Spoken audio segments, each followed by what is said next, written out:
Hello, everyone, and welcome to a very special Thanksgiving edition of Orlando Magic Live. Happy Thanksgiving, everyone. My name is Philip Rossman-Reich. I'm the editor at Orlando Magic Daily. I am joined, as always, by my compatriot, fellow pilgrim, Zach Oliver of Orlando Pinstriped Post. Zach, how are you doing today? Well, I didn't have any pie, so I'm doing very good. Well, hold on. You had some controversy today on Twitter regarding pie. I didn't have any pie either, but that wasn't my fault. We didn't have pie. But you caused a stir on Twitter with, a proverbial pie in your face with a tweet, Sir Oliver, claiming that you don't like pie. What don't you like about pie? It's got to be put on the table, dressed up, filled with stuffing right now. What don't you like about pie? Everything. Everything. The crust is bad. The fillings are usually not that great. It's just not good. But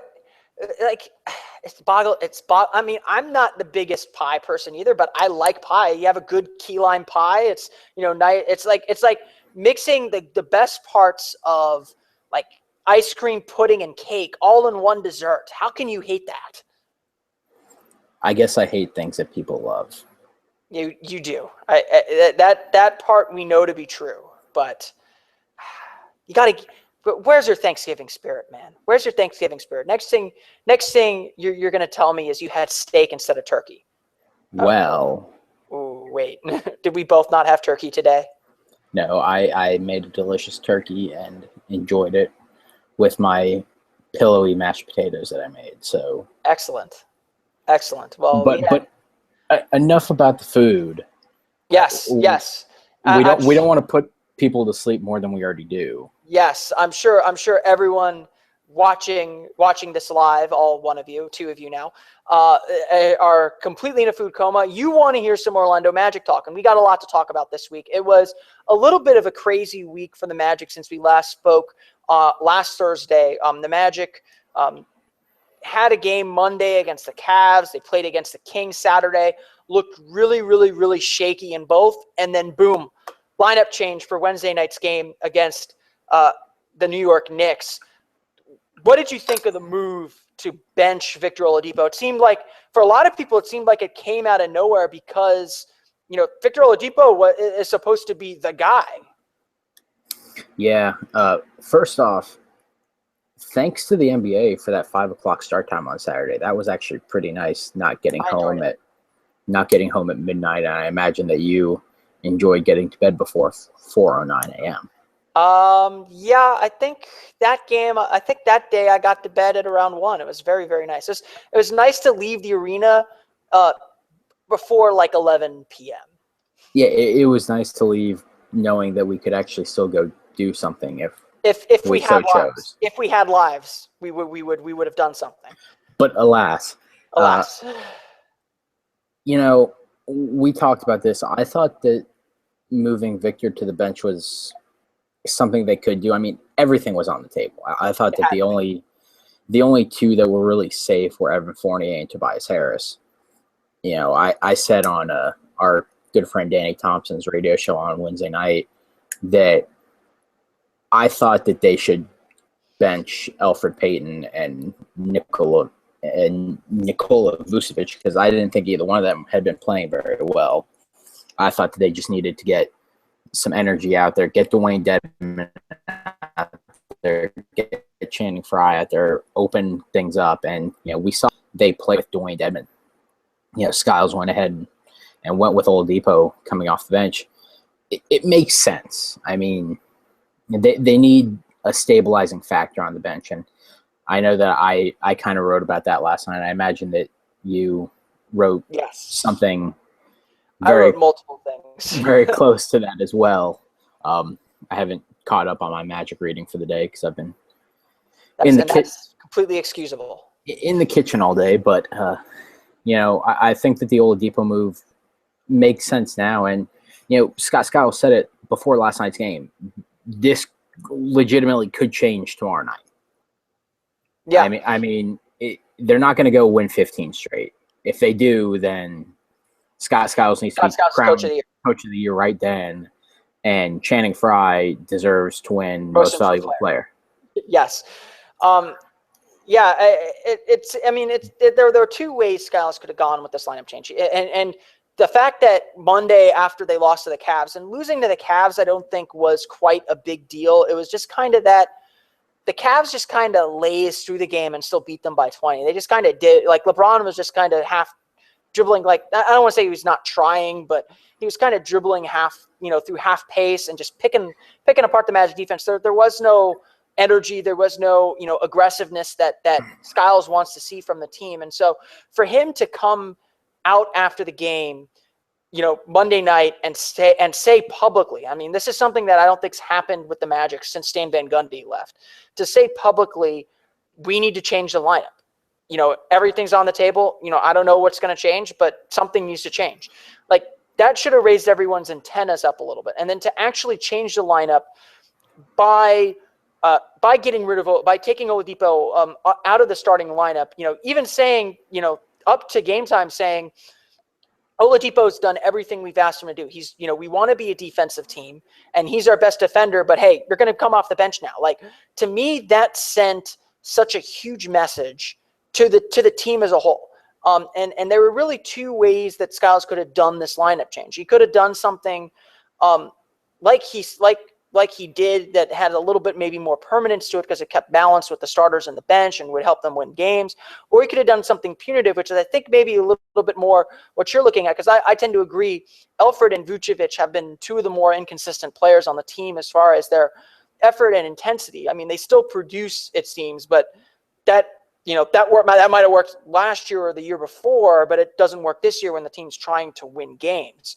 And so, Skiles didn't go the punitive route, but it kind of felt like he got that message across in a lot of ways. How do you think those lineups worked on Wednesday night? Obviously just a one-game sample size, but how do you think it worked? I mean, it worked really. I think the big thing that really helped was the fact that, and Victor alluded to this after the game, he looked a lot more like himself. I mean, he was attacking, he was changing things up. He was hitting that little pull-up elbow jumper that you turned to me and mentioned that's money whenever he goes left off the screen. He only does that. He never attacks the left side of the basket. He only pulls up at the elbow. Well, because he still can't finish with his left hand. But I mean, so far this year, he can't finish with either hand. So, you take what you can get. But last night was definitely different for Oladipo. Yeah, and I think the thing that was really big was the fact that him, along with Tobias Harris, were able to get the Knicks in foul trouble. Yeah. And the Magic shot 32 free throws last night, which were one more than their season high in regulation. But 15 of those came from Oladipo and then another 8 from Harris. They did something last night that I don't think they've done all year, which is something that's been done to them almost every game. They won the free throw battle. Not only did they win the free throw battle, they made more free throws than their opponent attempted, which, they were 27 of 32 from the foul line. So the fact that they made that many and, still, beat the Knicks on that, because they're still a team that fouls a little bit too much sometimes. That's improvement. Now you got to see them do something like that again. Yeah. And I think another fact that makes that really impressive is the Knicks were in the bonus in the fourth quarter with 9:03 to go, and it didn't seem like they went to the free throw line that much. No. I think I turned to you at that point in the game and said, weren't the Knicks in the penalty 8:14 or 8:40 something? They were in there for a long time, and they just didn't take advantage. They didn't get to the line. I mean, they were jacking up a bunch of long contested shots, and to their credit, some of them were going in. I mean, Carmelo last night. I mean, yes, he was. You let him get his, and then Jose Calderon quietly just torched the Magic. I mean, I think he finished with 23 or 25, and he only shot maybe 12 times. Yeah, no, I mean, he hit a lot of threes. Kept the Knicks somewhat alive in that game.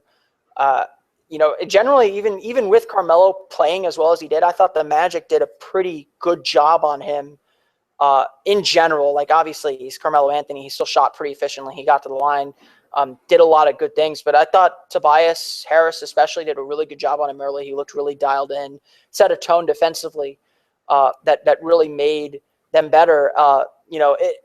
When it comes to the lineup, I think the jury is still out. I think Oladipo certainly, he played with a fire last night. I don't know if the lineup change specifically is what's going to work in the long term, but he certainly came out wanting to prove something, wanting to, he said he played with a chip on his shoulder. It wasn't exactly clear what made that chip, but he came out ready to play, came out aggressive. He got to the line, something he hasn't done all year. I think you pointed it out. He attempted 24 free throws entering the game, had 15 in Friday, not Friday, it feels like Friday, doesn't it? In Wednesday's game,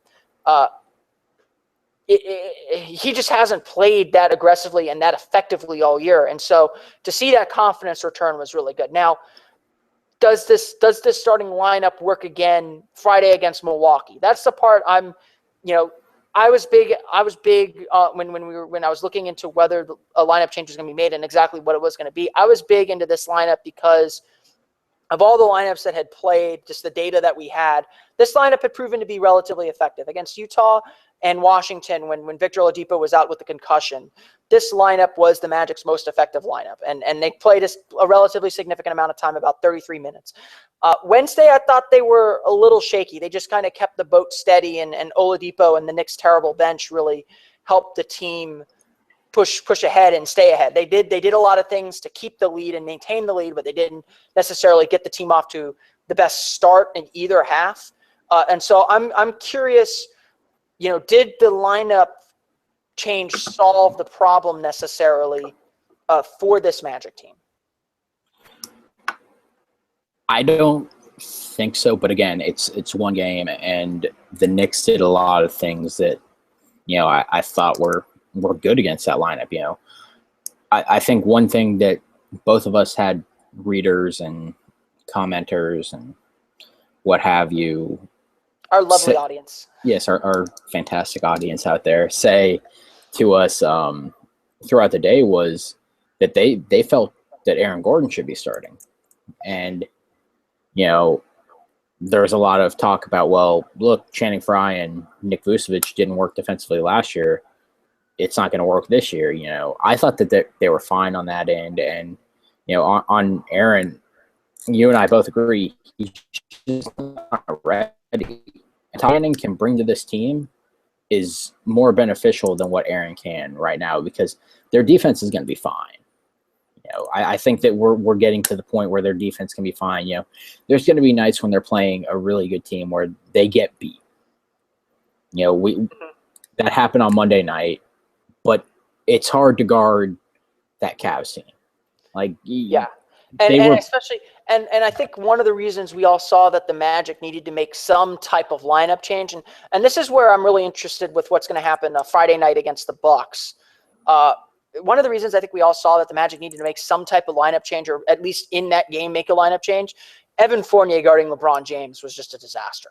It just did not work. And having Nikola Vucevic or Channing Frye or Tobias, even at some points Tobias Harris chase around Kevin Love, didn't quite work either. And that's where I think using a player like Aaron Gordon, kind of matchup, dependent, would have been really, really key. Just sliding, honestly, I know a lot of people that I talked to were like, why is Victor Oladipo coming off the bench? He's supposed to be our best player. He's the number 2 pick of that draft. Why is he coming off the bench? And it wasn't punitive of Victor at all. It was really because Evan Fournier has played so well. He's got the coaching staff's trust. They had to slide him to the 2 to get more favorable matchups. And someone had I don't think I ended up using this word, but my original headline for the article that I wrote, arguing why Victor Oladipo was the one that had to go to the bench, was Victor Oladipo has to be sacrificed to make this lineup work. And, we've talked on this show for the last 2-3 weeks now about consistency, about can the coaching staff rely on getting the same thing from players game by game. And right now, I agree with you completely that Fournier and Harris are really the only two starters, at least, that Skiles knows what he's going to get from every game and can, even if they're having a bad game, maybe throw them in and trust them to still make the right plays. Now, obviously, I think Oladipo, because he was having such a good game, surpassed Fournier late in the game on Wednesday night. But generally, I think Skiles trusts Fournier to defend well, to make smart shots, to make smart plays. Every other player, it's kind of on a game-by-game basis. The reason why that Fry gets that nod over Gordon is simply because Skiles knows for all the good and all the bad that Fry does, what he's going to get. And that reliability is valuable in a starting lineup, especially as you're trying to start a game and kind of game plan a game. Now, as the game goes on, you can certainly make some adjustments, make some changes, as Skiles has done plenty of times already this season. And that's why Fry starts ahead of Gordon. Now, I'll be really interested if, Skiles has said he wants to kind of keep the same lineup to try and get that consistency and not kind of go away from it. But I'd be kind of interested with Giannis Antetokounmpo possibly playing the 4, if, Skiles sticks with Fry or maybe, tries to insert Aaron Gordon in for the start because of the matchup that they're facing. Yeah, I think that's something that we probably see tomorrow night, because the Bucks are most likely going to be starting Chris Middleton, Giannis, and Jabari Parker together. Yeah. There's just no one there that you can't hide Fry can. I mean, if anything, Jabari Parker, but I mean, Jabari's shown some explosiveness this year, and that's what's kind of gotten Channing killed the last couple of years. So, I'd imagine that we could see Aaron. I mean, he could even decide to go back to the smaller lineup and go with Victor starting again if that's something that he really believes could work. But I think that, again, it goes back to the consistency thing. They need to get consistency, and you're not going to get that if you're continually changing the lineups and continually searching. I know you asked him this before last night's game. He goes into a game and he has an idea of what he wants to do with his rotations, but sometimes that gets thrown out the door within a couple of minutes. Yeah. I mean, like last night, if he was coaching the Knicks, that would have been thrown right out the window because Carmelo picked up 2 fouls, I believe, in 2 or 3 minutes. Yeah, and I agree with that. You don't, like maybe you start Fry just to kind of set that rotation. Maybe you bring a guy like Gordon off the bench, kind of not necessarily stagger those minutes, but kind of change, like keep the rotation the way that you want it, because obviously he's been favoring Nicholson, and you have Hazonia as a 3 if you're playing Gordon at the 3. And that was actually kind of the next topic I wanted to get into is what this all means for Mario Hazonia, because I know he's a player that a lot of people ask about, but matchups are going to matter. And I think what, you want to do with the starting lineup is if there's a matchup, advantage, disadvantage there, you want to see which side wins the tug of war. And so if, Fry is ending up having to guard Antetokounmpo, and Antetokounmpo's got to guard Fry. And so maybe that takes away some of Antetokounmpo's effectiveness. Maybe, Fry can hit a couple threes and get Milwaukee to change their game. It's all part of that cat and mouse that is being a coach. So I expect the Magic to run the same starting lineup tomorrow night or Friday night against Milwaukee, and to run it for a little while longer. But it would surprise me if Milwaukee gets out to a relatively quick start, or the Magic are having to kind of keep pace, and it's clear what the problem is. Honestly, this is what he didn't do in Cleveland against Cleveland. He's got to pull the plug on it quick and say, we've got to, get this defense locked in, because honestly, I think what won them the game Wednesday night was their defense. It was probably the most complete defensive performance they've had all year, as far as just relying on their defense to win them the game. I mean, maybe that Toronto game. Yeah, maybe the Toronto game. When Vooch was out and they started Dwayne Dedmon. But, yeah, I think that their defense really won them the game. But something that – and Skiles touched on this last night With Victor moving to the bench, it kind of it moves Mark out of the rotation play. Mm-hmm. I mean, Andrew Nicholson's earned his minutes. Shabazz Napier's earned his minutes. I think that Aaron Gordon's earned his minutes because he's still doing He's still doing a out lot of good things. It's not enough to get him in the starting lineup. It's not enough to say he's consistently giving the Magic what they need and put him ahead of Fry all the time. Now, I generally agree. Yeah, Gordon should, based on talent, be playing ahead of Fry, but he's not delivering at the same rate almost. Right. And then with Victor, I mean, Victor's going to play because he's been the team's best defender. And we saw last night what he can do offensively. What does this mean for Hezonja? You know, maybe this is only a short-term thing, but maybe it's a longer-term thing. What does this mean? And is there something that you think that they should do with him to maybe see if they can get him some minutes somehow? Yeah, I think Hezonja is going to have to stay a little patient. I think for now, his minutes are going to be a little sporadic. I think it's going to be matchup dependent. There's certainly, you know, it's going to depend on whether you have to play Aaron at the 3 or the 4, and obviously right now Nicholson's getting minutes, so Aaron's coming in at the 3, and that eats into Hezonja's minutes because Oladipo's at the 2, and then it goes down the line. So Hezonja is the odd man out here, and with all that, even though he has all that talent, the Magic are about winning. They've said it time and time again this year. We are about winning basketball games. Skiles has said, I'm just trying to win basketball games. That's why my rotations are kind of screwy. I'm just trying to win basketball games. I don't care about I don't want to hurt anyone's ego, but if you're not, I'm putting the guys out there that give me the best chance to win that individual game. It's not about winning a game tomorrow or winning a game next year. It's about winning today's game. And that's different, as maybe Magic fans, that's different than the way we've been taught to think for the last 3 years, or for the last 2 years at least. 3 years, whatever it is. It all seems like one gigantic blob of a year. Hezonja's got to get minutes, and I've brought this up kind of privately, and I guess I'll float it out publicly, and it doesn't feel like a great solution, but maybe there has to be some talk of sending Mario to the D League for a few games, just let him get his confidence back up, get his shots back up, actually operate with the defensive principles that the Magic have, because the Magic and the Bayhawks run the same plays and run the same defensive system, or they're supposed to at least. Have him kind of get some real work there on the court, especially if he goes a long time without playing.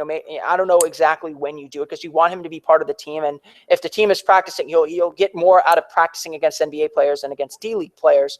But if there's a point of time where you're not getting a lot of practice time and a lot of rep time for him, getting him in a situation where he can dominate a little bit, regain some confidence on the floor. Because while the guy is really confident, I think he's frustrated. He's frustrated with his own play. I think he needs to see something positive. I mean, you read the comments from some of the articles. John Denton of OrlandoMagic.com wrote an article out of the Kings game about Hezonja and somewhat his relationship with Peja Stojakovic. But really the thing I took from it is, Hezonja is really hard on himself, and he knows that he's making mistakes, and honestly, like the thing that I think is really mature about him is he knows he doesn't deserve playing time right now, that he's got to work on some things. And so if there's a point of time in the season where the coaching staff can't get that practice time for him for whatever reason, it might be beneficial for him to go down to the D League, play a few games, score a whole bunch of points, put some shots in within kind of the offense, so that it's not just like him just throwing buckets up, but doing some of those things to actually get game work, so that when he comes back to the NBA team, to the Magic, that he can he's a little more confident in implementing it. Because I don't know how you feel when I watch Hezonja play, I still see a guy who's a little hesitant and a little unsure about where he's at, and that's honestly, when I see that, I was just like, he's just not ready to play right now. Yeah, I see a lot of the same things. He'll catch it and he'll be open and he'll hesitate. Yeah. I mean, that's a shot that I imagine if he was still playing over in Spain, he catches that. He shoots that before the ball even touches his hands. Yes. Oh, yeah. I mean, you want the people want to see him let it fly, and I think that's where he's going to be effective this year as a rookie. I don't think he has the strength to really play a whole lot of NBA minutes yet. He just doesn't have an NBA body yet. Yeah. At the same time, I say all this about the D League. It's also a huge risk. If he doesn't understand what the D League is or sees it as a demotion, it could wreck him for good. It's a huge risk. So I don't know if the D League is necessarily the right move. I think it would have to be clear what the expectations are for him while he's down there. It would have to be clear what they want him to accomplish. It would have to be clear that it's not a demotion. They want to get him in games and get him experience and kind of understand and kind of get going on some things that they can't give him right now at the NBA level. It is a bit of a risk because we just don't, like, the D League is still so new. I don't think players quite understand exactly what it is. Like, sending a player to the D League, some of them see it as an opportunity to get better. Some of them see it as a demotion that, they don't think I'm good enough to be in the NBA. Yeah. It's tough. It's a crazy idea. I fully admit that it is an outside the box idea. I don't think the Magic should do that right now, especially since they're home. I think they should have him go on the West Coast trip, just to experience a West Coast trip and be with the team for that. So he's, he seems like he's very close with a lot of players. So I don't think him being around players is that big of an issue. But if we get into like January and maybe around the All-Star break and he's not playing a lot, maybe you think about it and say, let's just get him game time right now, especially if the Magic are in the thick of a playoff race and they can't afford to give him minutes and allow him to make mistakes. Yeah, it's tough what you do with him because, we see him, he goes out there and I don't want to say he looks like he's lacking confidence because we know he's not, but he doesn't look confident a lot of the time. I mean, he doesn't want to shoot the ball. Somebody was saying that his percentages aren't that bad. I mean, they're okay. I think he's shooting about 37% from three and 36 from the 36 from the field or something like that. I mean, yeah, that sounds about right. It's okay for a rookie, but for a guy who was expected to come in and what some people thought he was just going to light it up from day one, he's not. And, he's still adjusting. That's the big thing here. And, we both get it. People think that he just needs to be out there playing and making the mistakes, and that's how he learns. But, and I've said this to you, and I've said this on Twitter multiple times, I don't think you just throw a guy out there and say, go. If he makes a mistake, he needs to come out because we've seen what doing that can do, because that's what the coaching staff did the last couple of years, and we still see some of the guys revert back to those bad tendencies, and it's hurting the team. So you don't want to do that to a guy like Hezonja, who, to be completely honest, probably has the potential to be that guy that you desperately need still. And another one of the media members was talking about this last night. The Magic are coming up to a point when they're going to have to decide who they want to keep. Mm-hmm. It's with Evan Fournier's contract due up this summer and them not getting that extension done. That honestly, a lot of the questions are asking about who Magic players need to keep, and I think we'll end up getting into this, later in the season as well, as this isn't a storyline that's going away. It's very much a part of the season. But these were the questions that needed to be answered last season. Yeah. And that's why last season was such a failure. And I do mean that the 2014-2015 season was a failure. And people who follow me on Twitter know that I'm not someone that gives into hyperbole very often. I try personally to keep an even keel and kind of kind of tread water and all that stuff. But there's no other way to describe last season than as a failure in almost every respect. And it's because we don't know exactly what some of these players are and whether they fit the big puzzle. And they got Nikola Vucevic on a good deal. I think the Tobias Harris deal. I think they got a decent deal on Tobias Harris, to be perfectly honest. Maybe they overpaid a little bit, but I think that's fine. That's normal.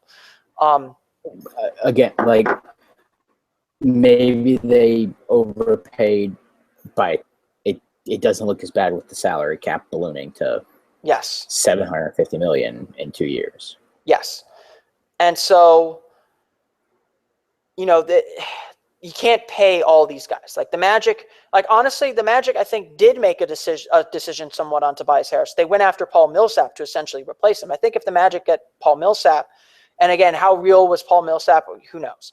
I think if they would have gotten him, they would have let Tobias walk because they would have had that position kind of filled. But with Fournier's contract coming up, with Oladipo, on the horizon, thinking he might need a max slot as well.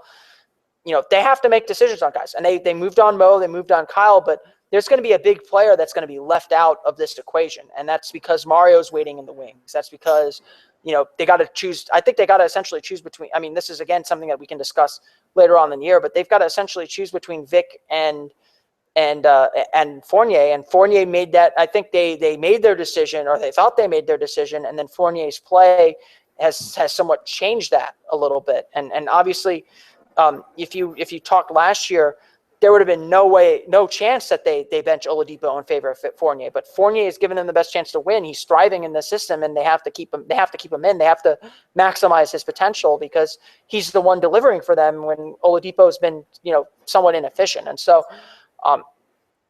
I think that some of Evan is a little bit of what Mario could potentially end up going through in his first few years. I mean, Evan was a pretty important fixture on his French team that he played for before he came over, and then his first year wasn't great, and his second year wasn't great. I mean, he saw inconsistent playing time with the Nuggets, and then he got the opportunity in Orlando, and I think he really kind of showed us what he could do for stretches last season.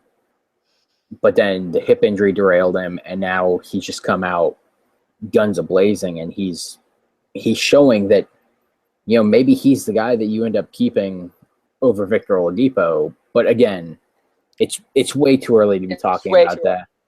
It's like the consistency thing we've been talking about every week. It's something to keep in the back of your mind. It's a long-term thing that's going to that we're going to be monitoring throughout the season. When we get to the off season, this will be the question that comes to the forefront. But if you're someone watching these games, trying to think of it a little bit more analytically, a little bit more kind of what direction are the Magic are going, definitely keep this in the back of your mind. This isn't something that's going to go away. This is the Magic are moving from the phase of building up assets and rebuilding to winning basketball games and trying to compete for the playoffs and then eventually a championship. And so you make wrong decisions as you're making this transition, and you get stuck somewhere you don't want to be. You hope you're stuck on maybe the playoff end rather than the rebuilding end. But with some of the honestly, the Magic had to make that coaching change because they were getting stuck on the rebuilding end. And so now they're starting to creep back up, and they've got big decisions coming up to kind of maintain the trajectory that they're going on. Yeah, and again, we'll be talking about that a lot more as the season wears on, and I imagine around the trade deadline, we'll end up having to do more than one podcast because there's going to be so much going on, and maybe this is the year that the Magic try to cash in on one of those assets. It certainly could be, especially if they feel like they need that extra piece to make the playoffs, and if that's a real goal of theirs for this season to make the playoffs. Zach, we're at 10. We're at about 30 minutes here. Do you have anything else you want to add on this wonderful Turkey Day, other than a frowny face for our beloved UCF Knights? Well, these next two games are huge for the Magic. I said this on Tuesday night on Full Court Press Radio that, including last night against the Knicks, the next three games truly could end up defining the Magic season. Yeah, Skiles I is. I know Oh, it sorry. define how a season goes, but the Magic need to win these games because even though their upcoming West Coast road trip is kind of spaced out, going out west is still tough, and they're going to be playing some really good teams out there. And you've said it, I've said it. That's when we're really going to learn about this team. But at the same time, we're going to learn a heck of a lot this weekend. Looking at this stretch of the schedule with starting with Wednesday's game against the Knicks, playing the Knicks, the Bucks, and the Celtics. Someone asked Skiles about this on Wednesday. While the team itself isn't looking at particular stretches of games and saying we have to get X amount of wins in the next week or so to bank up.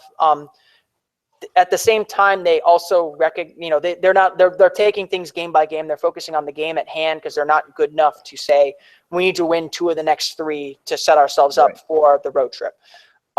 But they recognize that these 3 games, the Wednesday win against the Knicks, Friday against the Bucks, and Sunday against the Celtics, those are 3 teams that they're going to be fighting with for that last playoff spot.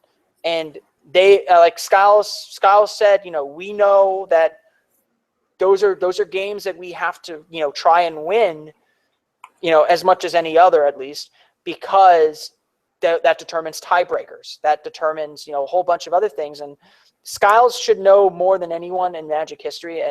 There's been very few times in Magic history where a tiebreaker has really played an effect. There's one notably in '99 when the Magic tied with the Heat and the Pacers for the top seed in the East. They lost the tiebreakers to both the Heat and the Pacers. So the Heat won the division, ended up as the top seed, lost to the Knicks, who eventually went to the finals. The Magic ended up the 3 seed because of the way the divisions were played out, lost to Allen Iverson and the Sixers in the first round. But on the other end, the other time was in 1993, when the Magic were 41-41, tied with the Pacers, got left out of the playoffs, and of course had that one lucky ping pong ball that got them Penny Hardaway, or got them Chris Webber, who turned into Penny Hardaway. But those, you think about it, like those games, like it worked out well for the Magic at that time, but those games matter. Getting in or out of the playoffs can depend on one game like this. I think you and I talked about it after that Indiana game up in Indiana earlier this year. The Magic losing a fourth quarter lead in that game and kind of laying an egg in the fourth quarter, it wasn't ideal because it obviously wasn't ideal because they lost, and it wasn't ideal because they showed a lot of the same problems that they were having. They weren't showing improvement, but it was also a big deal because they gave up a golden opportunity to take a game from a direct opponent fighting for that playoff spot. And so, the next 2 games, I agree, are really important, not only because it's building confidence and building wins before heading out west, and also getting used to a new rotation and a new starting lineup and all that.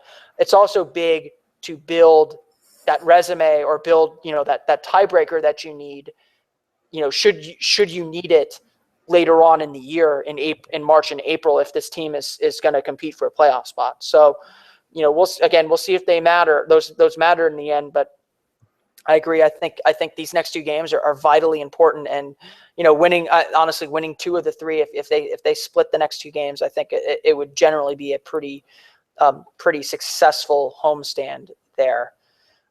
Zach, thank you for about 30 minutes of your time here on Thanksgiving. Thanks to all the viewers for your time and everyone listening on the podcast. I hope you had a very, very, very, very happy Thanksgiving. I hope your stomachs are full. I hope you're in food comas. You leave us on. We'll just hit the repeat button. That way it just plays over and over again. I like seeing those play views. Zach, you have anything else to add before we close out? I'm glad that I didn't need to pull the pin out tonight. I'm glad too, because then I would have had pie in my face. I take that silence to mean that Zach has decided to throw a pen throw a pen at his computer screen, and it fractured the camera. So for Zach Oliver of Orlando Pinstriped Post, my name is Philip Rossman-Reich of Orlando Magic Daily. Thanks for joining us again on another edition of Orlando Magic Live. We will catch you next week.